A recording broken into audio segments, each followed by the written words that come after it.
هو فما سياسة حكومية؟ فماش سياسة حكومية. لكن هي الحكومة هذه فما عينها كوبي رئيس كولي. الجمهورية. لا لا، شوف، مهم. أنا في تقديري الحكومة الحالية تخدم بمنطق الكوبي كولي، وخير دليل عن ذلك قانون المالية الأخراني اللي جابوه. احنا بالنسبة لنا قانون المالية اللي جاء المجلس النواب الشعب لا يرتقي إلى سقف الشعارات التي رفعها رئيس الجمهورية، اللي نحن نعتبروها شعارات تذهب نحو أهداف 25 جويلية.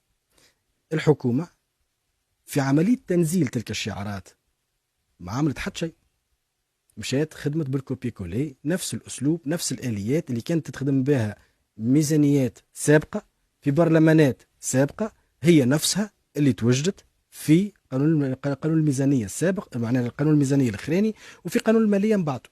مهم. وبالتالي حاولنا من الداخل أن نغير من خلال النقاش الذي طرح في علاقة بالوزراء، وفي علاقة بالنقاش اللي جاء في قانون المالية من خلال الفصول الإضافية اللي قدمناها، وناصرنا فصول إضافية أخرى قدموها نواب آخرين، رينا أنها تتقاطع مع الأهداف الاجتماعية التي ننادي بها حتى نحقق أهداف 25 جويلية.